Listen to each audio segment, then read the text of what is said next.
Hello, मैं doctor प्रतीक सोंदी हूँ और आज का टॉपिक है टाइप्स ऑफ मिनॉक्सिडिल। मिनॉक्सिडिल एक बहुत कॉमन दवा है जो हेयर लॉस में यूज़ की जाती है। इसके बहुत सारे अलग अलग तरीके के फॉर्मुलेशंस अवेलेबल हैं। तो आइए डिस्कस करते हैं कि मिनॉक्सिडिल किस किस तरीके से अवेलेबल है। मिनॉक्सिडिल सबसे पहले एक ओरल टैबलेट की फॉर्म में आया था। ये जो ओरल टैबलेट थी ये हाइपरटेंशन में यूज़ की जाती थी, लेकिन ये देखा गया कि जो लोग ये टैबलेट्स खा रहे थे उनको बॉडी में हेयर ग्रोथ भी हो रही थी। तो इसी से रिसर्च होनी शुरू हुई और फिर टॉपिकल फॉर्मुलेशंस को लेकर आया गया, जिसको हम सिर्फ लगाते हैं बालों की ग्रोथ को स्टिमुलेट करने के लिए। जो सबसे पहले मिनॉक्सिडिल था वो था मिनॉक्सिडिल लोशन फॉर्मुलेशन में। मिनॉक्सिडिल को सॉल्युबल बनाने के लिए हम इसमें अल्कोहल यूज़ करते हैं। तो अलग अलग कंपनीज 30 to 40% का अल्कोहल यूज़ करती हैं इसको स्टेबलाइज करने के लिए, और इसका पेनिट्रेशन इन्हांस करने के लिए प्रोपाइलीन ग्लाइकॉल का यूज़ किया जाता है। ये सबसे कॉमन फॉर्मुलेशन है मिनॉक्सिडिल की, लेकिन कुछ कुछ लोगों में इससे इरिटेशन हो सकता है। तो जिन लोगों को एल्कोहलिक मिनॉक्सिडिल से इरिटेशन होता है या जिनको प्रोपाइलीन ग्लाइकॉल से डैंड्रफ या फ्लेकीनेस हो जाती है, उन केस में हम ये दूसरा टाइप का मिनॉक्सिडिल है जो एक्वस फॉर्मुलेशन है। This is an alcohol free formulation which can be use. इसका एडवांटेज ये है कि इसका इरिटेशन कम होता है, लेकिन जैसा मैंने कहा था कि जो सॉल्युबिलिटी है वो अल्कोहल से बेटर होती है, तो इसका बॉडी में पेनिट्रेशन कम होता है और इसका रिजल्ट भी थोड़ा सा कम होता है। Next formulation is jail form of minoxidil. जो जेल होता है वो थोड़ा स्टिकी होता है, like a jelly, and this is used in areas जहाँ पे हम चाहते हैं कि मिनॉक्सिडिल स्टिक होके रहे, क्योंकि जो बाकी मिनॉक्सिडिल थे वो लिक्विड फॉर्म में थे।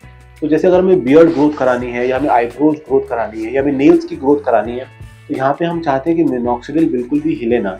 तो ऐसे में मिनॉक्सिडिल जो अल्कोहल और जेल फॉर्मुलेशन में है ये अच्छा काम करता है। अगर आपको प्रोपाइलीन ग्लाइकॉल से इरिटेशन हो रही है, डैंड्रफ, फ्लेकीनेस हो रहा है, तो उस केस में फॉर्मुलेशन काफ़ी अच्छा हेल्प करता है। इसमें एरोसोलाइज फॉर्म में मिनॉक्सिडिल होता है, इसको अच्छे से शेक करना पड़ता है और फिर उल्टा करके निकालना होता है। अगर आप सीधा निकाल दो तो उसके अंदर गैस होती है, वो सारी गैस निकल जाएगी और ये कैन वेस्ट हो जाएगा। तो अच्छे से शेक करके इसे उल्टा करना है। इसमें एक कैप आती है, कैप में वो फोम को स्प्रे कर लेना है और फिर हाथ में लेके बालों की जड़ों में लगा के मालिश करनी है। अब एक लेटेस्ट टेक्नोलॉजी आया है जिसको बोलते हैं सीटोसोमल लाइपोसोमल मिनॉक्सिडिल। तो आजकल नैनो टेक्नोलॉजी का ट्रेंड आ गया है, हर चीज़ का साइज़ हम छोटा छोटा छोटा किए जा रहे हैं।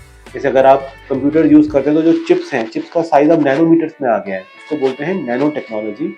ऐसी ही नैनो टेक्नोलॉजी बायोलॉजी में भी आ रही है। हम दवाई का साइज़ छोटा और छोटा और छोटा करने की कोशिश कर रहे हैं। इसमें इसलिए एडवांटेज होता है कि हमारी जो स्किन है इसमें पोर्स होते हैं जिसके अंदर दवाई पेनिट्रेट करती है। तो जितना साइज़ छोटा होगा उतना पेनिट्रेशन डीपर हो जाएगा। तो ये नैनो टेक्नोलॉजी में मिनॉक्सिडिल है, जिससे मिनॉक्सिडिल का पेनिट्रेशन काफ़ी डीप हो जाता है। अब आते हैं वापस ओरल मिनॉक्सिडिल पे। अगर आपको कोई भी मिनॉक्सिडिल नहीं सूट हो पा रही है, in that case we use oral minoxidil. Oral minoxidil का ये एडवांटेज है कि आप इसको आराम से कैरी कर सकते हो और उसमें इरिटेशन पोटेंशियल कम है। तो जो इनिशियली मिनॉक्सिडिल यूज़ होता था वो 10 मिलीग्राम डोजेज में यूज़ होता था, जिससे ब्लड प्रेशर में भी थोड़ा फ़र्क पड़ता था। ये लो डोज मिनॉक्सिडिल है, इट इज़ ओनली 2.5 मिलीग्राम। और लो डोज मिनॉक्सिडिल में जो सिस्टमिक साइड इफेक्ट्स हैं ब्लड प्रेशर के या बॉडी के हेयर ग्रोथ के, वो चांसेस काफ़ी कम है और इसका मेन इफेक्ट बालों में ही आता है। तो these were the types of minoxidil. अगर आपके मन में कोई भी और डाउट है तो हमारे कमेंट सेक्शन में डालें and we will get back to you.